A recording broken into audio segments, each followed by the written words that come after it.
আসসালামু আলাইকুম প্রিয় বন্ধুরা, দেশীয় প্রবাসী যে যেখান থেকে দেখছেন প্রত্যেককে শুভেচ্ছা জানাচ্ছি। আশা করছি সবাই ভালো আছেন। ঢাকা এলিভেটেড এক্সপ্রেসওয়ে যার একটি অংশ এখন চলমান আছে আর বাকি অংশের নির্মাণ কাজ চলছে। সেই এলিভেটেড এক্সপ্রেসওয়ের কাজ প্রায় 1 বছর বন্ধ ছিল। বন্ধ থাকার পর সম্প্রতি আবার বেশ ভালো গতিতে কাজটি শুরু হয়েছে। সেই কাজে আজকে যে হাতিরঝিল অংশ অর্থাৎ দ্বিতীয় ফেজের তৃতীয় অংশে, যেটি মগবাজার হাতিরঝিল অংশ থেকে একেবারে কুতুবখালী পর্যন্ত, সেই অংশের হাতিরঝিল যেহেতু একটা বড় পয়েন্ট এবং এখানে বিভিন্ন দিকে অনেকগুলো র্যাম্প নেমে গেছে, সেই হাতিরঝিল অংশের কাজের চিত্রটা আপনাদেরকে একটু দেখাবো। আশা করছি যে ভালো লাগবে। তো আমরা এটি যে শুরু করলাম যে আমরা এই হলি ফ্যামিলি হাসপাতালের এদিক থেকে এই ফ্লাইওভারে উঠলাম এবং এখানে এসে এই যে মগবাজার রেল ক্রসিং এটির উপর দিয়ে যে চিত্র গেছে সেই চিত্রটা থেকে আমরা শুরু করছি।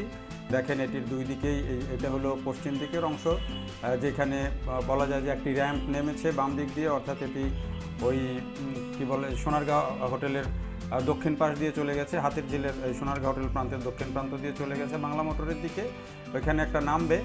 তো আর এই অংশটা হচ্ছে যে রেল ক্রসিংয়ের উপরে, এবং এই যেটি ক্রস করছে আমরা ফ্লাইওভার, এবং এটি হচ্ছে পূর্ব দিকের অংশ। এবং এখন এই সড়কের উপরে ফ্লাইওভারের উপরে ঠিক নিচের এই চিত্রটা হচ্ছে এমন। এবং এদিক দিয়ে যারা গাড়ি নিয়ে এসে যাওয়া আসা করেন গাড়ি নিয়ে, তারা বুঝতে পারবেন যে এখানে ওই যে নতুন র্যাম্পও তৈরি হচ্ছে। এই র্যাম্প এটি হচ্ছে যে ওই ফ্লাইওভার থেকে মূল অ্যালাইনমেন্ট থেকে মগবাজারের দিকে যাওয়া এবং আসার, ওঠা এবং নামার হাতিরঝিল থেকে সেই অংশ। এবং এই যে এটি দেখেন, এটি কিন্তু এই যেই ঠিক আমি যেটি বলছিলাম যে ওই দিলুর রোডের যে মসজিদটা আছে, সেই মসজিদের এখান থেকে পাশ দিয়ে নেমে গেছে এবং এটি হাতিরঝিলের অংশে গিয়ে কিন্তু নামিয়ে দিবে। ওঠা এবং নামা দুই ধরনের র্যাম্পই এখানে হচ্ছে। আসলে এখানে অনেকগুলো র্যাম্প উঠবে নামবে নিচ থেকে উপর থেকে, এবং উপর থেকে ডাইভারশন হওয়ার জন্য কিন্তু র্যাম্প আছে। তো সেই অংশে এখানে আমরা একটু যদি আগাই তাহলে দেখব যে হাতিরঝিল মানে মগবাজার থেকে আমরা যদি এফডিসির দিকে যেতে যেই উপর দিয়ে যেই জায়গা, সেই জায়গায় কোনাতে একদিকে 7 রাস্তার দিকে গেল, আরেকদিকে কারণ বাজারের দিকে গেল, সেই কোনাটা যেখানে এইখানে দেখেন চিত্র, এখানে কিন্তু র্যাম্প ওঠা এবং নামার একাধিক র্যাম্প তৈরি হচ্ছে। আর ওই যে মাঝখানে হাতিরঝিলের যে ছোট্ট এখন যে অংশটুকু আছে এখানে দেখা যায়, সেটুকু কচুরিপানা দিয়ে ভর্তি। আর ওই যে উপরে দেখেন র্যাম্প কয়টা উঠছে, মূল অ্যালাইনমেন্টের দক্ষিণ পাশে কিন্তু আরেকটা র্যাম্প আছে দেখতে পাচ্ছেন একটু উঁচুতে, সেটা এসে কিন্তু ঘুরে নেমে যাবে এই মগবাজারের এই যে মসজিদটার পাশ দিয়ে। অর্থাৎ এখানে আপনি ওঠা এবং নামা তো আছেই, পাশাপাশি এখানে একেবারে নিচে ওঠা নামা এবং উপরেও ঘোরার জন্যও কিন্তু বেশ র্যাম্প রয়েছে। এবং যতক্ষণ পর্যন্ত এটি পরিপূর্ণভাবে না হচ্ছে আপনি কিন্তু চিত্রটা পুরো বুঝতে পারবেন না। যে এখানেও কিন্তু দেখেন অন্তত ওঠা এবং নামার জন্য 2টা র্যাম্প এখানে নির্মাণ হচ্ছে, এবং এটি হচ্ছে সেই এফডিসির প্রান্তের যেই কারণ বাজারের দিকে যেই এখন ফ্লাইওভারটা আছে এর উপর থেকে দেখলে চিত্র। এবং আমরা এখন দেখেন এটি ধরে কারণ বাজারের দিকে যাচ্ছি। গেলে আপনি যে হাতিরঝিলের বাম পাশে যাওয়ার পথে, কারণ বাজার দিকে যাওয়ার পথে বাম পাশে এই চিত্র এখন চোখে পড়বে। এবং কাজটা এতদিন যে বন্ধ ছিল সেই কাজটা এখন কিন্তু মোটামুটি ভালোই গতি পেয়েছে, এবং হাতিরঝিলের অংশের র্যাম্পগুলো কিন্তু সব দ্রুত নির্মাণ হয়ে যাচ্ছে। এই প্রকল্পটি এখন বলা হচ্ছে যে 2026 সালের শেষ নাগাদ এটি শেষ হবে। যদিও কাজের যেই ধরন তাতে এটি আমার কাছে এখনও বিশ্বাসযোগ্য নয়, কারণ এই কাজটি করা হচ্ছে 3টা ফেজে। একটা ফেজ ছিল যে কাওলা থেকে, এয়ারপোর্টের কাওলা থেকে বনানী পর্যন্ত 100% কাজ শেষ হয়ে গেছে এবং চালু হয়ে গেছে। এবার বনানী থেকে মগবাজার পর্যন্ত যে অংশ, অর্থাৎ হাতিরঝিল পর্যন্ত যে অংশ, সেই কাজের 80% শেষ হয়েছে। এটি আর একটু হলেই হয়তো এই অংশও পরিপূর্ণভাবে হবে, যদিও হাতিরঝিল পর্যন্ত এখন গাড়ি নামছে। আর তৃতীয় অংশে এই যে হাতিরঝিল থেকে কুতুবখালী পর্যন্ত, অর্থাৎ চট্টগ্রাম হাইওয়ে পর্যন্ত যে অংশ, সেই অংশের কাজটা কিন্তু এখন মাত্র 20 ভাগ কাজ শেষ হয়েছে। তো এই কাজ যখন পুরোপুরি শেষ হবে, এই বছরের শেষ নাগাদ বলা হচ্ছে করা হবে। তবে এই 20 ভাগ কাজের মধ্যে যেটি বলার দরকার, যে যদি পিলারগুলো উঠে যায়, পিলার ক্যাপ উঠে যায়, তাহলে কিন্তু এখানকার মূল ঝামেলা চলে যায়। উপরের দিকের অ্যালাইনমেন্টে কিন্তু সময় কম লাগে, অর্থাৎ এখানে উপরের দিকে যেই আইগার্ডারগুলো বলেন বা পিলার ক্যাপ বলেন, এগুলো সেট করা এবং এরপরে ঢালাই করা, সেগুলোতে কিন্তু সময় তুলনামূলক কম লাগে। মূল সময় হচ্ছে নিচের দিকে, যেহেতু রাস্তা রেল লাইন এগুলোকে পার করে এগুলোর মধ্যে দিয়ে কাজ করে করে যেতে হয়, ফলে সময়টা বেশি লাগে, নিরাপত্তার ঝুঁকি থাকে। এ কারণে এখন কিন্তু দেখা যাচ্ছে যে এই কাজগুলো একটা মোটামুটি ভালোই অগ্রসর হচ্ছে। এবং যে কারণে বলা হচ্ছে 2026 সালের শেষ নাগাদ এটি পরিপূর্ণভাবে শেষ হবে। 2026 সালের শেষ নাগাদ মানে আর আছে হচ্ছে আপনার ধরেন এখন থেকে আর 7 মাসের মতো। তো 7 মাসে যদি শেষ নাও হয়, আমার মনে হয় যে মোটামুটি কাছাকাছি জায়গায় চলে যাবে কাজ এখন যেভাবে চলছে। তো সেটি হলে কিন্তু তখন এই ঢাকা শহরের চিত্রটা কিন্তু একটু অন্যরকম হয়ে যাবে।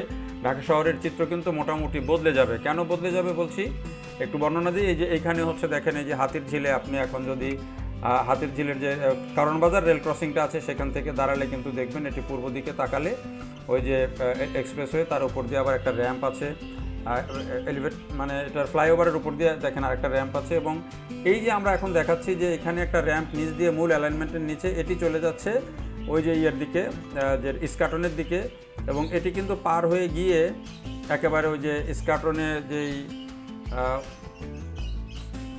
হাতির ঝিলের যেই দক্ষিণাংশ আছে সেই দক্ষিণাংশ দিয়ে পাশ দিয়ে কিন্তু গিয়ে নেমে গেছে। এবং এটি আবার কিন্তু পুরো অংশে এখানে কিন্তু এসে আবার ওই যে আমরা যে টিএফডিসির দিকে দেখালাম র্যাম্পগুলো, সেগুলো সাথে যুক্ত হয়ে ওঠানামার জায়গা তৈরি হবে। অর্থাৎ এখানে পরিপূর্ণভাবে আমি যেটি বলছি, পুরো শেষ না হলে কিন্তু বোঝা যাবে না যে এটি কতগুলো র্যাম্প এখানে উঠবে নামবে এবং এখানে কতগুলো সুবিধা যুক্ত হবে। একই সাথে কিন্তু ওই যে র্যাম্প, একটা মূল র্যাম্প কিন্তু আবার চলে যাবে একেবারে কি বলে বাংলা মোটর পার হয়ে পর্যন্ত, কাটাবন পর্যন্ত একটা র্যাম্প যাবে, সেই কাজটাও কিন্তু শুরু হয়েছে। আমরা এই অংশটুকু আরেকটা ভিডিওতে আপনাদেরকে দেখাবো, যেটি ওই বাংলা মোটর হয়ে কাটাবনের দিকে কাজটাও হচ্ছে এবং সেখানে বেশ পিলার টিলার নির্মাণ হয়ে গেছে। সেটিও একটা অংশ আপনাদেরকে এরপরে ভিডিওতে দেখানোর চেষ্টা করব, ওই দিকটার অংশটা কতটুকু অগ্রগতি হয়েছে। তো এটি আমরা এই যে বলছিলাম যে হাতের ঝিলের যে অংশ, সেই অংশের যে র্যাম্পগুলোর ওঠানামা। এবং এখন আমরা দেখেন ওই যে 7 রাস্তার দিকে যেতে এবং কারণ বাজারের দিকে যেতে যে কোণাটা আছে, ওই কোণা থেকে আপনাদেরকে আবার আমরা একটু মগবাজারের দিকে নিয়ে যাব, যে এই র্যাম্পটাই কিন্তু এখন বেশি দৃশ্যমান হচ্ছে এবং এই র্যাম্পটার কাজ প্রায় মোটামুটি শেষের দিকে।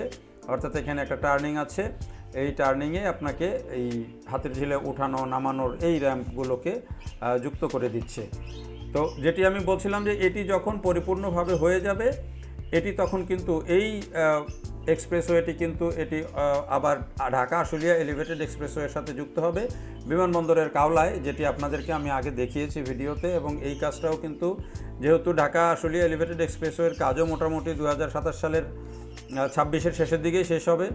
এবং এটি যদি দুটো এলিভেটেড এক্সপ্রেসওয়ের কাজ যদি পুরোপুরি হয়ে যায়, তখন এই ঢাকা এলিভেটেড এক্সপ্রেসওয়ে এবং ঢাকা আশুলিয়া এলিভেটেড এক্সপ্রেসওয়ে যখন যুক্ত হয়ে যাবে, তখন কিন্তু আবার আপনি একেবারে বাইপাইল থেকে, অর্থাৎ ইপিজেড থেকে, ঢাকা ইপিজেড থেকে একবারে ঢাকা চট্টগ্রাম হাইওয়ে পর্যন্ত 47 কিলোমিটার হবে তখন এটির দৈর্ঘ্য। মূল অ্যালাইনমেন্টের দৈর্ঘ্য হবে 47 কিলোমিটার, আর র্যাম্প সহ এটির দৈর্ঘ্য আরও অনেক বাড়বে। তো যখন এটি হয়ে যাবে তখন কিন্তু একেবারে বলছি যে বাইপাইল থেকে, মানে ঢাকা ইপিজেড থেকে বা বাইপাইল থেকে আপনি 47 কিলোমিটার সড়ক তখন কিন্তু উপর দিয়ে বিনা বাধায় আপনি পার হয়ে যেতে পারবেন। এটি তখন সর্বোচ্চ 50 থেকে 55 মিনিট সময় লাগবে। এখন যেটি পার হতে সময় লাগছে প্রায় 2 ঘন্টা, 2.5 ঘন্টা, কখনো 3 ঘন্টা। এবং ভোগান্তি কতটুকু, কী পরিমাণে তেলের অপচয় হচ্ছে, মানুষের সময়ের অপচয় হচ্ছে, সেটি নিশ্চয়ই বোঝা যাচ্ছে। ফলে এই যে ঢাকা আশুলিয়া এলিভেটেড এক্সপ্রেসওয়ে এবং ঢাকা এলিভেটেড এক্সপ্রেসওয়ে দুটি মিলিয়ে তখন কিন্তু এটা একটা গেম চেঞ্জার হয়ে যাবে ঢাকার যানজটের জন্য বলি, পরিবহনের জন্য বলি।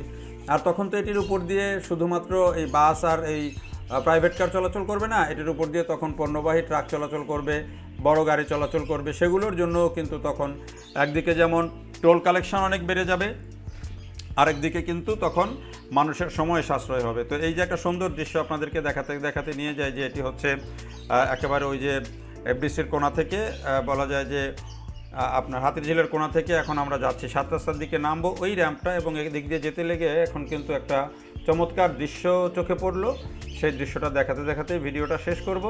আর এটি শেষ হলে আমি যেটি বলছি যে ঢাকা শহর এটি একেবারে যানজটের ক্ষেত্রে একটা বড় গেম চেঞ্জার হিসাবে কাজ করবে। এবং এরই মধ্যে কিন্তু যা মানে টোল আদায়েও কিন্তু ইলেকট্রনিক টোল কালেকশন পদ্ধতিও চালু করা হয়েছে। দেখার জন্য সবাইকে অনেক ধন্যবাদ।